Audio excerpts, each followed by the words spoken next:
여러분 안녕하세요. 마케팅 101 마케팅 기초 이론 과정 계속하겠습니다. 지난번 수업까지 전술적 마케팅 플랜 세 가지를 배웠죠. 바로 가격, 유통, 그 다음에 다시 제품, 가격, 유통이었죠. 자, 이번엔 전술적 마케팅 플랜의 네 번째 마지막 단계인 프로모션을 공부하도록 하겠습니다. 전략적 마케팅은 누구에게 어떠한 컨셉의 제품을 줄 것인가 라는 다소 좀 모호한 그런 그런 전략이었 그런 계획이었고요. 전술적 마케팅은 전략에서 말한 그 컨셉을 구체화하는 단계다. 뭘로? 제품을 통해, 가격을 통해, 유통을 통해, 그리고 프로모션을 통해 이렇게 되는 거죠. 프로모션을 다른 말로 커뮤니케이션이라고 합니다. 광고, 인적 판매, 쉽게 말하면 영업이죠. PR, 판촉, 직접 마케팅. 직접 마케팅이란 직접적 반응, 반드시 구매를 의미하는 건 아니에요. 어떤 형태로든 직접적 반응을 추구하는 마케팅이면 직접 마케팅이라고 해요. 이를테면 신문 광고에 뭐 컴퓨터 세일 광고를 써놓고 큼직하게 전화번호 바로 전화하세요. 1588에 몇 번 이렇게 써 있다면 그것조차도 직접 마케팅이라고 할 수 있고요. 케이블 TV에 중간 광고 긴 거 있죠. 그런 데서 뭐 39,800원 뭐가 나왔다 하면서 뭐 바로 전화하세요. 몇 번. 아니면 뭐 라이나 생명 뭐 무배당 무슨 보험 지금 전화하세요. 이런 번호 나온다거나 그렇다면 그것도 직접 마케팅이에요. 예, 어쨌든 고객의 직접적인 반응을 추구하는 마케팅, 직접 마케팅. 자, 커뮤니케이션의 거시적 모델. 발신자, 우측의 수신자. 발신자가 발신자의 뜻을 수신자에게 전달하기 위한 방법인데 발신자는 자기의 뜻을 메시지에 담기 위해 메시지를 만들죠. 그 단계가 인코딩. 이를테면 발신자가 수신자를 사랑하는 마음이 있어요. 이걸 전달하고 싶어. 그래서 인코딩을 통해서 I love you 라고 메시지를 만들어요. 그러면 리시버는 메시지를 보는데 I love you를 보겠죠? 그걸 보고 나를 사랑하는구나 라고 해석을 하는 게 바로 디코딩. 그리고 수신자가 그 메시지를 받고 리스판스, 반응이죠. 이를테면 뭐 눈물을 흘렸다고 한다면 그 눈물이 바로 리스판스고요. 피드백은 샌더, 즉 송신자, 발신자가 느낀 리스판스를 보고 느낀 걸 말해요. 이를테면 리스판스가 눈물이었죠. 눈물을 보고 내 메시지가 잘 전달됐나 보구나 하면서 느끼는 거. 이걸 바로 피드백이라고 합니다. 가운데 노이즈가 뭐죠? 잡음. 즉 샌더의 뜻이 잘 전달돼서 다시 리시버의 뜻이 되돌아오는 이 전체 단계에서 이 흐름을 방해하는 모든 요인을 노이즈라고 할 수 있어요. 비가 와서 편지가 젖어서 글씨가 I love you라고 쓴 글씨가 흐려졌다. 이것도 노이즈예요. 바람이 불어서 편지가 날아가 버렸다. 이것도 노이즈고요. 알겠죠? 자, 이번엔 미시적 모델이에요. 메시지가 고객한테, 즉 수신자한테 도달됐을 때의 수신자의 변화. 맨 왼편에 있는 아이다 모델이 제일 중요하고요. 가장 간단하니까 이것만 알아두셔도 괜찮습니다. AIDA, 아이다. Attention, 주목. Interest, 관심, desire, 구매 욕구, 액션, 구매. 이렇게 이어지는 네 단계를 아이다라고 하죠. 자, 아까 커뮤니케이션의 5대 요소, 광고, 인적 판매, PR, 판촉, 직접 마케팅 있었죠. 그 중에 하나하나 보시죠. 광고. 광고는 메시지가 중요하죠. 일단 메시지는 무엇을 말할까? 어떻게 말할까? 누가 말할까? 이 세 가지가 중요합니다. 그중 어떻게 말할까? 두 가지 방법이 있어요. 첫 번째, 정보적 소구. 두 번째, 변형적 소구. 정보적 소구는요, 우리 제품, 이 제품 자체의 혜택을 알리는 걸 말해요. 즉, 우리 자동차의 연비는 뭐 18점 몇 킬로다. 우리 어떤 그 예? 우리가 파는 어떤 그 뭐죠? 어떤 그 뭐의 순도 뭐 이런 것처럼 숫자로 나타낼 수 있거나 어떤 혜택. 우리 제품은 내구성이 높다. 우리 제품은 안전하다. 이런 것처럼 제품의 자체적인 혜택, 직접적인 혜택을 나타낸 걸 정보성 소구라고 하고요. 변형적 소구는 제품의 본질이 아닌 2차적인, 부수적인, 그 다음에 어떤 연상, 제품과 간접적으로 연결된 감성적 장치, 즉 연상이죠. 브랜드에 특정한 연상을 주기 위해 다른 걸 활용하는 걸 말해요. 이를테면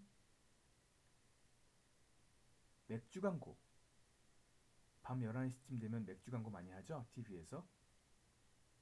이때 우리 맥주는 뭐 보리 함량이 많다? 우리 맥주는 물이 좋다? 우리 맥주는 뭐가 어떤 성분이 많이 들었다? 뭐 비타민 C가 들었다? 그런 얘기 안 하잖아요. 그런 얘기를 한다면 직접적 혜택이 되겠지만 그런 얘기를 안 하고 젊은 모델, 그죠? 모델 써서 굉장히 뭐 즐겁게 놀거나 어떤 뭐 클럽이나 어떤 뭐 행사 그래서 춤추고 놀고 뭐 이런 노래하고 이런 모습을 보여주죠. 이거는 사실 맥주랑 관계가 직접적 관계는 없잖아요, 그렇죠? 뭐 노는 거랑 맥주랑은 사실 관계가 없잖아요. 그래서 이건 간접적인 어떤 연상을 주기 위한 그런 광고죠. 정보성 소구를 하는 광고는 제가 한 7, 8년 전쯤에 만든 광고인데요. 어떤 어학원 광고예요. 이 어학원에 대해서 묘사하는 어떤 묘사해보라 이런 식의 이벤트를 했었거든요. 그래서 그렇게 우리 학원에 대한 그 학원에 대한 특징을 한마디로 써주고 그 다음에 오른편에 자기의 소속 회사 부서 이름까지 나오게 가장 정확한 사실을 전달하기 위한 광고를 만들었죠. 이런 광고가 정보성 소구를 중시한 광고라고 할 수 있고요. 1993년, 20년도 넘은 이야기지만 우리 맥주 물 좋다. 좋은 물로 만들었다. 당시 경쟁사가 뭐 이러이러한 어떤 이유로 뭐 물이 나쁘다는 어떤 인식이 생겼을 때였어요. 그때 하이트 맥주가 우리는 물 좋다. 이런 식으로 정보성이죠. 자, 그다음 제가 있던 학원입니다. 학원에서 파티를 열었어요. 클럽을 빌려서. 자, 이 파티는 우리 학원의 본질을 이야기하진 않죠. 본질은 아니죠, 그죠? 아니지만 이 학원 우리 학원이 이런 활동을 함으로써 고객들한테 어떤 감성적인 만족을 주는 이런 식의 예, 혜택을 줄 수 있는 거죠, 고객한테. 이번엔 하이네켄의 사례인데요. 하이네켄은 미국에 처음 진출할 때 어떤 문제가 있었는데 원산지 문제였어요. 미국 사람들은 맥주 하면 독일이다. 독일 맥주가 정통이다. 이런 인식이 있었거든요. 이런 인식을 맞설 수가 없었던 거예요. 그래서 하이네켄은 독일에 있는 공장에서 컵받침을 찍어서 컵받침을 만들어서 그 밑에 Printed in Germany, 독일에서 만들었음, 이런 말을 만들어서 그렇게 크게 써서 Printed in Germany라 써서 미국에 뿌렸대요. 엄청 많이 뿌렸다고 하죠. 사람들은 이걸 보고 하이네켄 독일제구나, 이런 착각이죠. 그걸 보고. 하지만 하이네켄 입장에서는 거짓말을 한 건 아니잖아요, 그죠? Printed in Germany라고 쓰고, 그래서 하이네켄이 독일 맥주라는 그런 어떤 인식을 만드는데 일조했다고 볼 수 있죠. 아웃백 스테이크하우스도 마찬가지예요. 80년대 중후반 크로코다일 던디라는 호주와 관련된 호주 배경의 영화, 이게 큰 히트를 쳤대요. 이 히트를 발판 삼아 만든 식당이 바로 아웃백 스테이크하우스. 아웃백이란 말 자체가 호주의 어떤 오지를 나타내는 말이래요. 그래서 호주를 컨셉으로 한 식당을 만들어서 성공을 했죠. 사실상 호주와 별 관계없는, 호주 고기도 아니고 호주 주인도 아니고 호주 국적도 아닌 미국 회사인데도 불구하고 호주 이미지로 성공을 한 거죠. POM 원더풀, 이것도 석류 주스인데요. 석류, 마치 석류 두 개를 쌓아놓은 듯한 병 모양이 인기를 끌었다고 하죠. 앱솔루트 보드카도 그 보드카가 맛있다, 뭐 좋다, 뭐 이런 광고를 하지 않아요. 단지 저 독특하게 생긴 술병, 병 모양을 지속적으로 여러 가지 다양한 이미지로 묘사해서 성공을 거둔 사례죠. 자, 이번엔 커뮤니케이션 예산 수립, 즉 여기서는 광고 얘기니까 광고 예산 수립에 대해서 알아보죠. 네 가지가 있어요. 가용금액법, 세일즈 대비법, 경쟁자 참고법, 목표 및 과업법. 먼저 하나씩 볼까요? 가용금액법, 돈이 있으면 쓰고 없으면 안 쓴다. 즉 다 쓰고 남은 돈을 광고에 쓰겠다. 좋나요? 좋지 않죠? 광고는 투자입니다. 돈이 없다고 안 쓰면 비즈니스를 망치죠. 어리석은 법이에요, 가용금액법은. 두 번째는 세일즈 대비법. 이것도 문제가 많다고 얘기를 많이 합니다. 사실상 제일 많이 쓰는 방법이에요. 재무관리자가 좋아한대죠. 버만큼 써야지요, 이런 거. 이 방법은 이를테면 어이 김부장, 4사분기 영업 얼마 할 것 같아? 네, 100억 할 것 같습니다. 100억. 뭐라고? 100억이라고? 그래? 100억 할 거면 10억 써. 이런 식이죠. 10억을 광고비를 써라. 100억 벌 것 같으면 10억 광고비를 써라. 이건 뭐가 문제죠? 얼핏 보면 문제 없을 것 같지만 문제죠. 광고는 원인이고 매출은 결과인데 어째 결과를 먼저 얘기해주고 원인을 그 뒤에 말했네요. 이런 것도 논리적으로 문제가 있다는 거죠. 많은 마케팅 학자들이 이 방법을 꼭 좋은 방법이 아니라고 말하죠. 하지만 현실적으로 많이 쓰이는 거는 맞습니다. 그 다음에 경쟁자 참고법도 이것도 좋은 방법이 아니라고 그래요. 하지만 많이 쓰이죠. SK텔레콤이 광고비를 10% 쓴다. KT도 10% 쓰고, 그러면 U+도 우리도 10%쯤 쓰면 되겠구만. 그래서 10% 쓰는 거, 이런 게 경쟁자 참고법이 되는 거죠. 이것도 사실 과학적이라고 할 수 없죠. 그죠? 뭐 어떤 사람들은 경쟁자들이 오랜 동안 해오면서 나름대로의 어떤 그 현명함이 녹아있는 법이다, 역대안이라고 하죠. 책에서는요. 예. 마케팅 이론서를 보면 그렇지 않다. 그런 증거는 없다. 왜 경쟁자가 서로 다른 위치에 다른 경쟁 위치에 있는데 왜 1위, 2위의 전략, 1위와 2위의 예산 수립법을 그대로 따라하느냐? 3위, 너네 위치는 다르지 않느냐? 하는 거죠. 서로 위치가 다른데 따라하는 거는 말이 안 된다. 그 다음은 목표 및 과업법. 몇, 몇, 얼마를 벌 것인가? 10억! 그러려면 몇 개를 팔아야 하는가? 1000개. 1000개를 팔려면 몇 명이 광고를 봐야 하는가? 100만 명. 100만 명이 보려면 어디에 광고해야 하는가? TV, 라디오, 케이블, 신문, 뭐 인터넷 어디 등등등. 그러면 총 예산이 얼마 드는가? 1억. 그렇다면 1억을 쓰시오. 이런 거예요. 얼핏 보면 가장 과학적인 것처럼 보이기는 하죠. 사실상 4개 중엔 가장 과학적인 건 맞아요. 하지만 이 방법도 문제가 없는 건 아니죠. 뭐냐? 몇 명한테 특정 금액을 들여서 몇 명한테 보게 할 수는 있습니다. 하지만 본 사람이 우리 제품에 관심을 갖고 안 갖고는 다른 문제잖아요. 광고를 봤을 때 우리 제품으로 이끌 수 있는가의 문제는 광고의 내용이기 때문에 이 광고의 내용의 결과는 우리가 알 수가 없어요.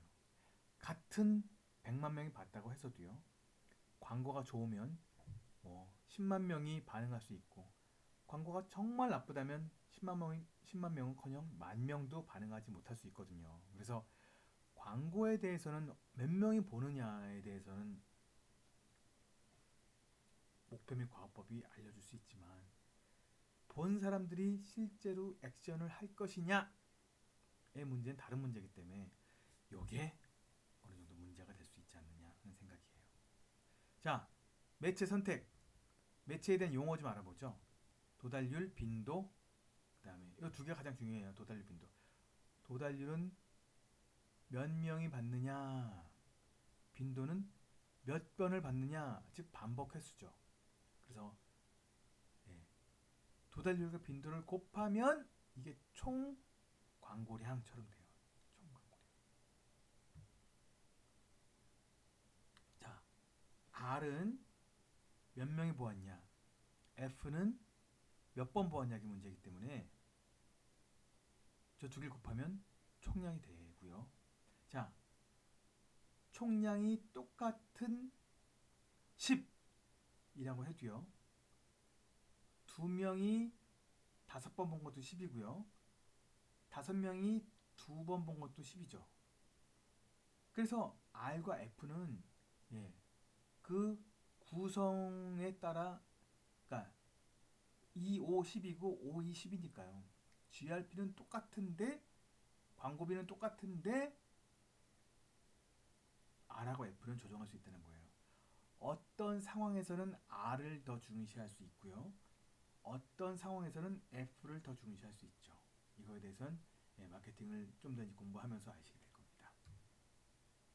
자, 이번에 나오는 용어는 CPM, Cost, Per, Millennium, 1000명당 비용. 1000명당이라는 얘기는 1000명 노출당 비용. 뭐 1000명 클릭이나 그게 아니라 1000명이 보았을 때의 비용이다. 이렇게 얘기하고요. 자, 여기까지 이제 간단한 광고에 대한 이야기였고요. 두 번째 PR이에요. PR. PR은 뭐의 약자죠? Public Relations. 퍼블릭이 뭐예요? 공공, 공중, 다수 이런 거죠. 그 다수와의 관계를 맺어가겠다. 즉, 좋은 이미지를 널리 알리겠다는 거예요. 그죠? 형태는 홍보, 스페셜 이벤트, 기자간담회, 페이스북 같은 SNS, 블로그, 뭐 강연, 사회보, 세미나 이런 것들이 있고요. 비용은 사실상 PR은 무료다는 말도 많아요. 하지만 뭐 마케팅 활동 중에 전혀 무료인 게 어디 있겠어요. PR도 사실상 무료에 가깝죠. 예. 홍보를 위한 직접적인 돈이 아니기 때문에. 하지만 홍보를 하기 위해 기자간담회를 한다고 호텔을 빌리는 비용? 이것도 비용이죠. 뭐 기자간담회를 할 때 기자분들을 위한 간식? 사실 이것도 비용이죠. 이벤트를 하기 위해 어떤 뭐 부스를 차리고 뭐 운영 요원을 뽑았다? 이것도 유료죠.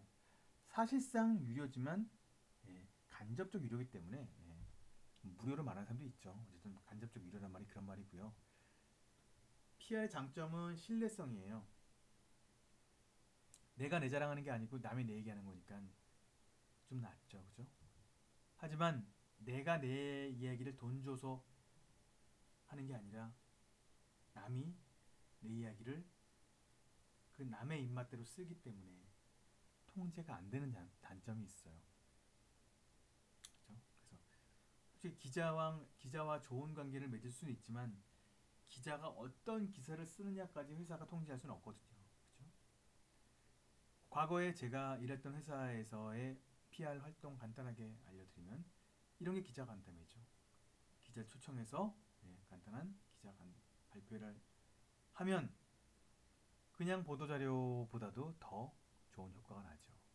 기자간담회를 하고 나니 이렇게 중요한 신문들 이렇게 나죠. 조선일보, 중앙일보, 한국일보 뭐 이렇게 나고요.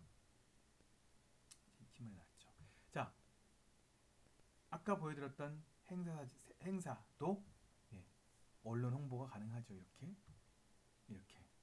자, 그 다음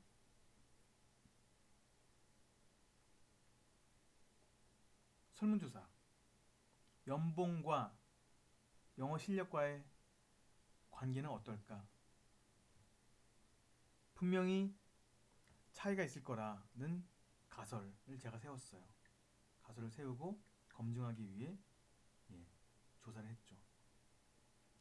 조사 결과는 굉장히 고무적이었어요. 영어 잘하는 사람과 못하는 사람 사이에 실제 연봉 차이가 762만 원 가량 난다. 조사를 받아보자마자 보도 자료를 써서 언론사에 보냈죠. 보냈더니 바로 다음 날 이렇게 일면 머리 기사에 기사가 나기도 했고요. 이런 것들이 바로 PR 활동이라고 할 수 있습니다. 자, 그 다음은 판촉이에요. 판촉은 광고도 사세요. 판촉도 사세요예요. 다만 판촉은 저 가로 안에 들어갈 게 뭐죠? 바로 광고는 사세요. 판촉은 지금 사세요. 지금 그게 이제 판촉이죠. 그래서 판촉을 위한 도구는 여러 가지가 있죠. 쿠폰도 있고 딜은 뭐 1+1, 2+1 이런 걸 말하고요. 뭐 할인 뭐 이런 것도 말하고 사은품, 컨테스트, 경품, 샘플, 로열티 프로그램, 구매 시점 디스플레이. 구매 시점 디스플레이는 포인트 오브 퍼처스. 구매 시점에서 하는 광고를 말해요. 계산대 앞에 뭐뭐뭐 사세요라고 붙어 있다면 그리고 계산대에 그게 진열돼 있다면 그거를 살 수도 있고요. 꼭 계산대가 아니어도 매장에 어떤 광고가 있다면 그 광고에 나온 제품을 바로 살 가능성이 좀 높아지겠죠. 그래서 그걸 판촉이라고 할 수 있고요. 리베이트란 말은 우리나라에서 많이 쓰이는 말은 아닌데 미국에서는 널리 행해지는 판촉 방법이에요. 제품을 사면 그 안에 뭐 정품 등록 엽서 같은 게 있거든요. 그걸 보내면 얼마를 환불해 주는 거죠. 일반적으로 그 제품 살 때 가격표에 가격 1000불 리베이트 뭐 이를테면 50불 이렇게 써 있어요. 그럼 1000불 주고 결제를 하면 그리고 집에 가서 포장을 뜯어서 그 안에 있는 엽서를 써서 보내면 50불 수표가 집으로 오죠. 이런 식으로 할인과 비슷하긴 하지만 구매할 때 할인해 주는 거 아니고 구매할 땐 전액을 내고 그 다음에 산 다음에 그 금액을 받는 거죠. 이런 식의 판촉을 리베이트라고 합니다. 우리나라에서 리베이트는 뭔가 이렇게 뭐 뒷돈 뭐 그렇게 잘못 인식되어 있죠. 그다음 제품 협찬, 우리말로 뭐 콩글리시 같아요. PPL, 프로덕트 플레이스먼트라고 하는데 영화나 TV 프로그램 등의 제품을 협찬함으로써 노출시키는 거, 이런 걸 PPL, 제품 협찬, 프로덕트 플레이스먼트라고 하죠. 자, 이번엔 영업이에요. 영업은 고객 발굴, 사전 접근, 고객 접근, 영업 제한, 영업 종결, 사후 관리, 이렇게 여섯 가지 단계로 되어 있고요. 하나하나 본다면 고객 발굴, 가장 첫 단계죠. 고객을 찾아내야죠. 그죠? 영업사원이 처음에는 지인 영업을 하겠죠. 가족, 친구, 친척. 하지만 몇 개월 지나고 나면 더 이상 안 된다는 거 알겠죠. 그래서 새로운 고객을 찾아 나서야 하는데, 그 새로운 고객의 연락처, 그 새로운 고객의 이름과 연락처를 바로 리드라고 합니다. 리드, L-E-A-D, 리드라고 합니다. 고객의 이름과 연락처. 그리고 가만 고객, 우리 제품을 관심이 있는 사람들이구나 고 한다면 가만 고객이에요. 세 번째, 적격 가만 고객. 구매력도 있구나, 즉 돈도 있구나, 이런 고객은 적격 가만 고객이라고 하죠. 제가 얼마 전, 몇 년 전 어느 영어학원에서 일할 때 리드, 제가 만들어냈어야 할 리드의 양이에요. 어떤 학원은 뭐 1000개, 어떤 학원은 뭐 한 3, 400개, 이렇게 학원별로 달랐지만 어쨌든 잠재 고객의 연락처와 이름을 만들어서 공급해 주는 게 마케팅 팀의 중요한 업무 중에 하나였죠. 두 번째 단계, 사전 접근. 자, 연락처는 알았어요. 이름도 알았어요. 하지만 이 사람에 대해서는 잘 몰라요. 자, 이 사람에 대해 스터디 해야 됩니다. 정보를 수집해야 돼요. 소득은 얼마쯤 되는지, 직업은 뭔지, 그쵸? 등등 영업에 필요한 중요한 정보를 얻어야 되죠. 두 번째, 고객 접근. 만나요. 만나서 주의를 끌고 관심을 일으키고, 다만 아직 본격적인 제품 이야기는 안 합니다. 단지 관심을 이끌고, 일종의 기반을 닦는 거죠. 기반. 자, 이번엔 진짜로 제품 이야기를 하는 단계죠. 영업 제한. 자, 자극 반응 제한 방식. 영업 제한 방식이에요. 세 가지가 있는데, 하나는 A 어떠세요? 별론데요. B 어떠세요? 별론데요. C는요? C 괜찮네요. 자, C에 대해 설명드릴게요. 뭐 이런 식으로 할 수 있는 거. 이런 걸 바로 자극 반응 제한 방식이라고 하고요. 이런 영업 중에 하나는 제시형 영업이라고 할 수 있는데, 뭔가 이렇게 권유하는 거죠. 패스트푸드에서 햄버거 같은 거 사본 사람은 아실 거예요. 세트 주문하면 점원이 그러죠. 500원 추가하시면 라지 사이즈 업그레이드 해드리는데 하실래요? 그러면 갑자기 왠지 싸 보이고, 아닌지 갑자기 이런 말을 들으면 하게 될 때가 많죠. 이런 게 바로 제시형 영업이에요. 두 번째, 정형화. 정해진 접근 방법을 어느 정도 숙지해서, 뭐 일종의 암기도 있겠죠. 초보자인 경우에 암기해서 고객한테 다가서는데, 이래서 뭐 이거 뭐 참치캔처럼 한번 띡 따서 먹을 수 있도록 바로 준비되어 있다는 뜻에서 캔형 영업 제한이라고도 하죠.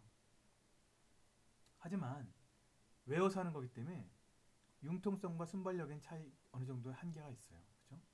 고객이 이렇게 말했을 때 우리가 이렇게 대응하고 뭐 이런 건 약할 수 있다는 거죠. 외워서 가다 보니까 그죠?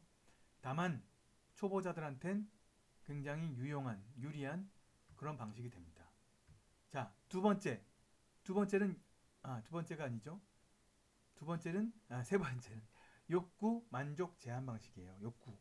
욕구를 듣고 그거를 충족시키는 방식. 첫 번째는 적응형, 두 번째는 자문형이 있어요. 적응형은 고객의 니즈에 판매자가 맞춰주는 거지. 약간 수동적이죠.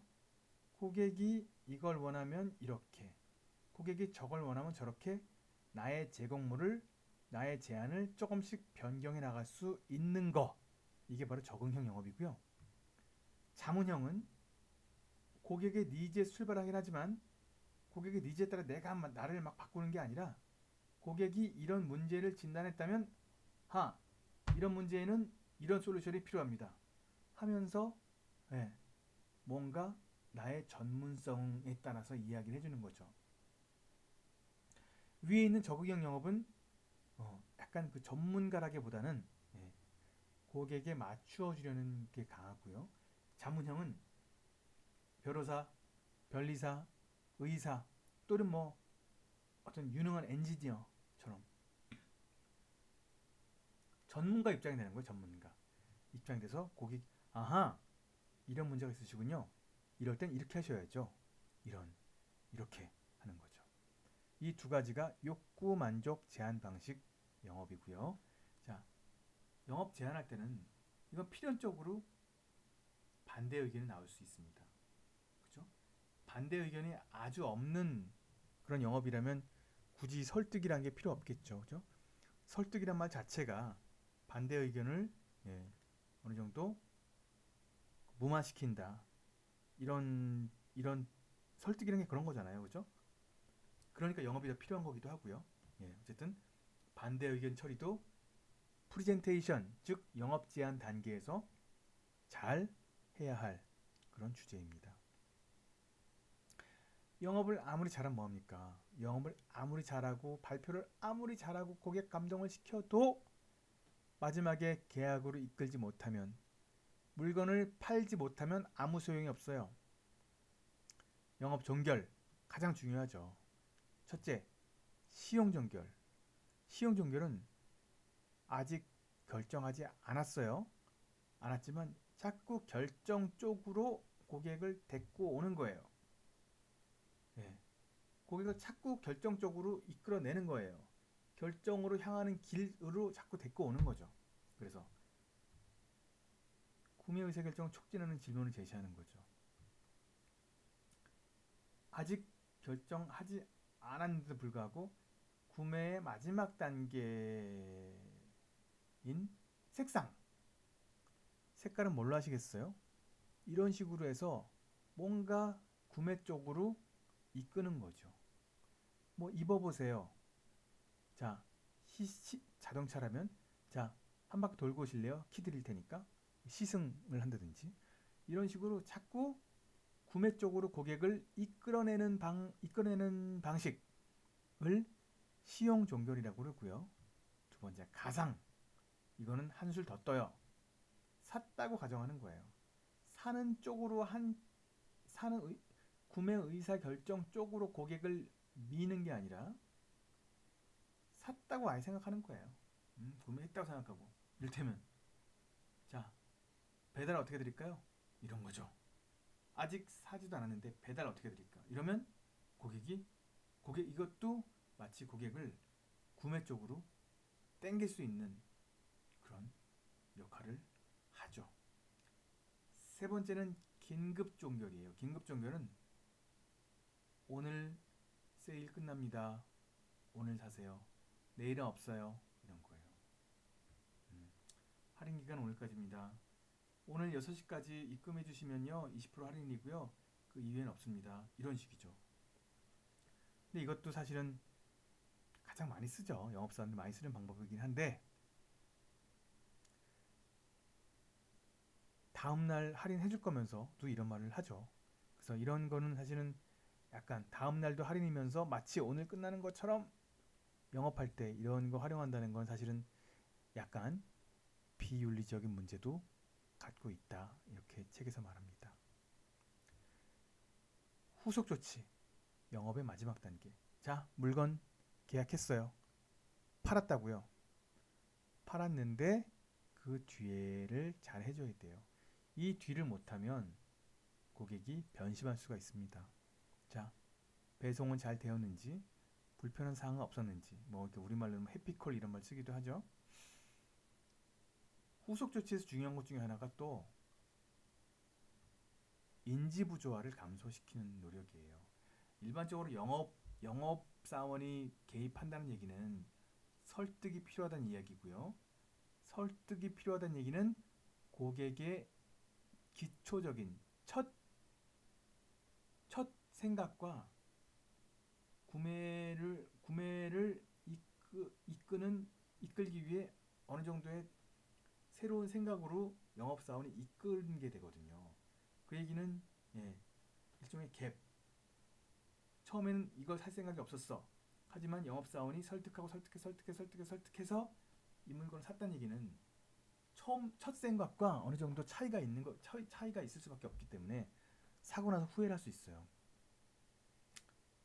물론 이 후회는 환불을 하면 없어질 수 있겠지만 판매자 입장에서 환불을 가만 놔두고 싶진 않겠죠. 환불이 안 되도록 하려면 인지 부조화를 줄여주는 거예요.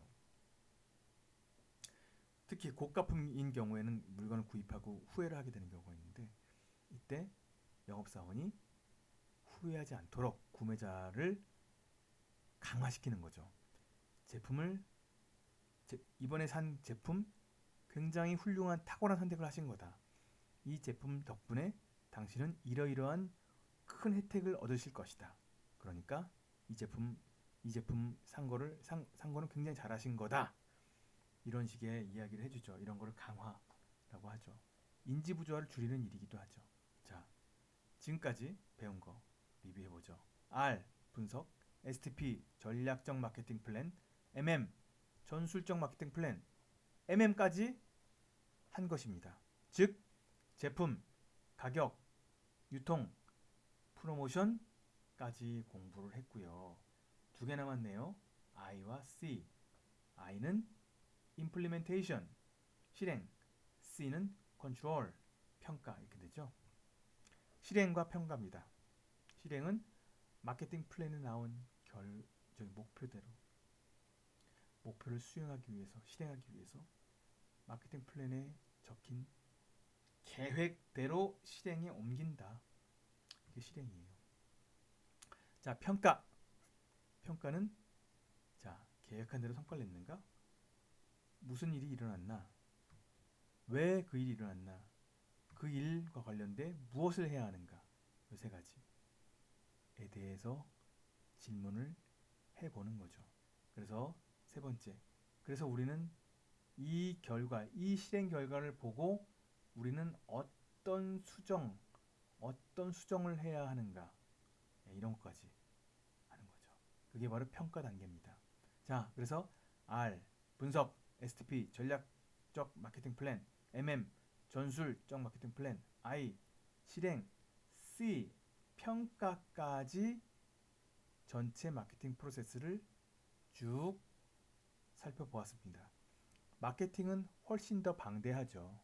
하지만 지금 공부한 내용은 마케팅의 기본 뼈대입니다. 비록 마케팅 리서치나 소비자 행동 등에 대해서는 공부하지 못했지만 그런 중요한 이론에 대해서는 공부하지 못했지만 마케팅의 중요한 뼈대 분석부터 분석부터 전략, 그러니까 분석부터 계획 수립, 그 다음에 실행하고 평가까지의 가장 핵심적인 마케팅의 뼈대는 이번 시간을 통해 배운 게 되는 거죠. 자, 그래서 RSTP, MMIC의 마케팅 프로세스를 마케팅 기초 이론을 통해서 공부하신 겁니다. 그래서 마케팅 101 과정은 마케팅 프로세스 RSTP, MMIC를 한 번 더 말씀드리는 걸로 해서 과정을 모두 마치도록 하겠습니다. 여러분 감사합니다.